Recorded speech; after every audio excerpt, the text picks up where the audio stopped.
relationship. So in kirtan, those relationships are symbolized by the swaras, or the relationships between the notes, the frequencies. So those frequencies have to be exact, precise. And then you have a phenomenon known as sananana, or combination tones. Look it up on the web. I'm not going to try to explain the whole thing now. It's too complicated. But basically, our ears are made by the Creator to perceive these swaras, these Vedic sound vibrations. And when somebody sings out of tune, everybody's going, oh, no, ooh. Yeah? You know, there's that song, I can't carry a tune. You ever hear that song? Never heard that song. Okay. It's right up there with Johnny One Note. Yeah. Poor Johnny One Note. Da, da, da, da. Oh, anyway. One of those famous songs. So, you know, we have an expression, so-and-so, he couldn't carry a tune in a wheelbarrow. Means that the relationships of the swaras, the relationships of the frequencies of the notes are off. In Western music, all of the tunings are off. They're close, but they're not exact. And so there's no swara.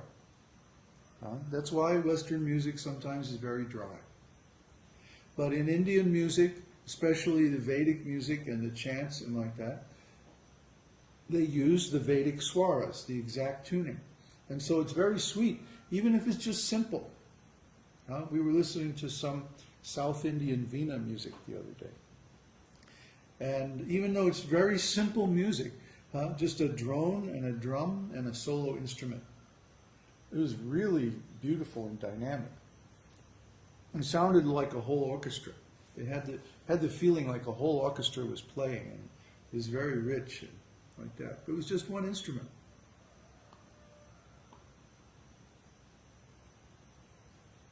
This is because of swara. So I've written extensively about this in my essay, Sapta Swara. It's on the website. You can read it. It goes into great detail. Enough detail for you to be able to duplicate these sounds yourself. Or maybe one of these days we should make a recording. I'm working on that. You're working? Oh, good. Good. So that everyone can hear the examples? I was looking today to do a little program where you could basically choose the scale and hear each tone and you compare it with speakers. Oh, very nice. That would be wonderful. Because when we talk about these swaras, people, yeah, it's unreal. Like people don't have experience. I think it would be nice if what you did yesterday, the sa, oh, that would, yeah. Bring me the harmonium. With the portables. With the portable.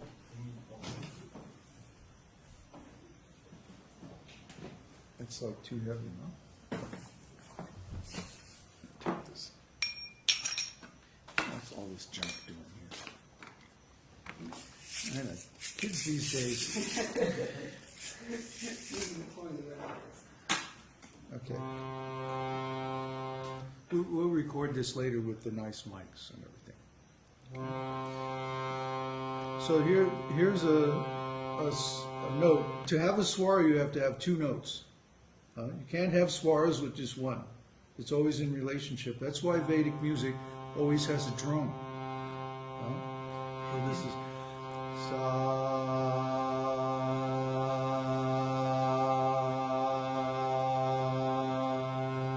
You hear how those notes just kind of merge together? That's what you want. Now,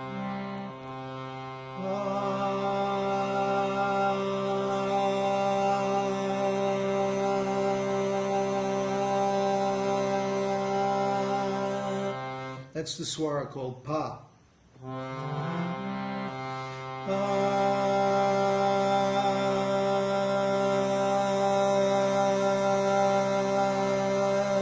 You hear how it sounds like a chord? It sounds like the whole chord is playing you can hear these notes. Listen carefully.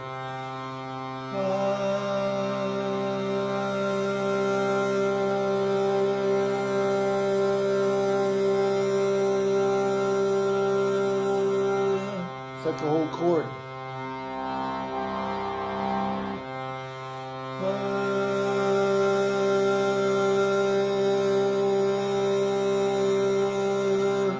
And like we were talking last night, where do you hear these tones? Not in your ordinary ears.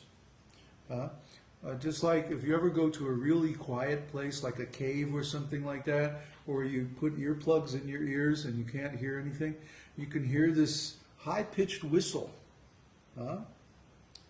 Sometimes they call it tinnitus, but actually this is the sound of our life energy going through our nervous system. It's the sound of prana.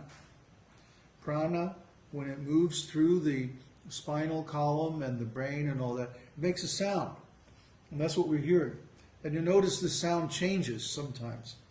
I used to listen to this a lot. It's a really nice meditation because it takes you in the direction of spiritual sound, spiritual hearing, inner hearing. But anyway, if you can hear this sound within the inner ear, this is the area where you listen for these combination tones, or sananana. If certain instruments, like a blockflöte, a recorder, will make these sounds very loud, and you can hear, but you can also hear with the voice. Listen again. Sa, ma.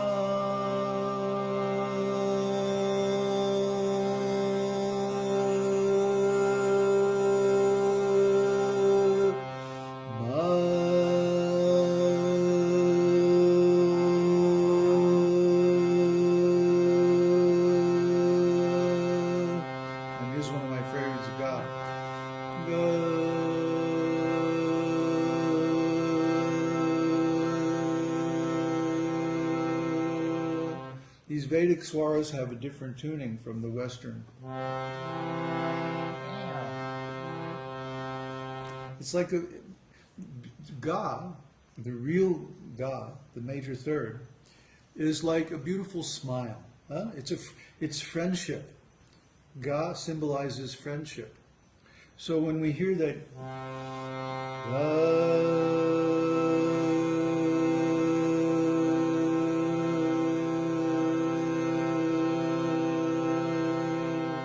it's just like a beautiful smile or the sunshine or something like that. It's very, very nice.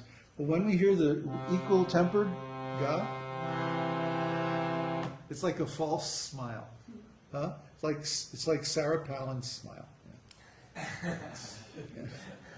And that phony emotion is there in Western music. It's designed into it.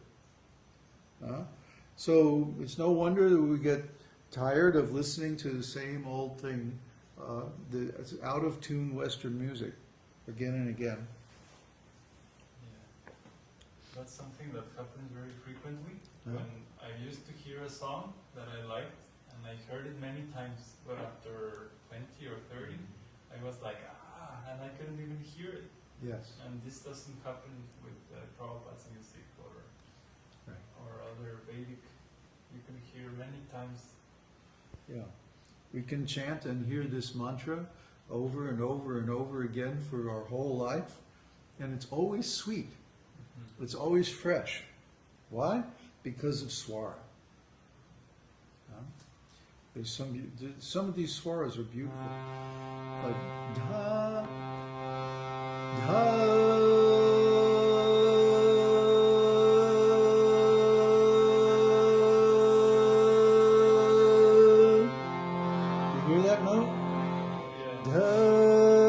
What? I can hear it. Hey, heard it.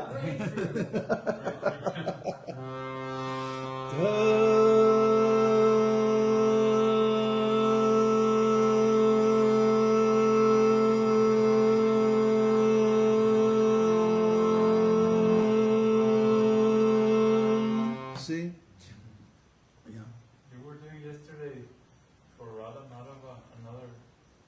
Oh, I was doing Komaldha and Komalga. You like those?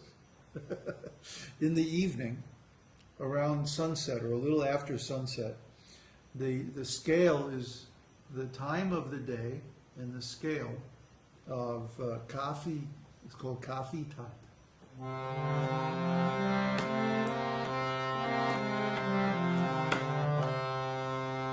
It's still different going up and down. But anyway, so it's like a minor scale, like a blues scale or something. Sa, di,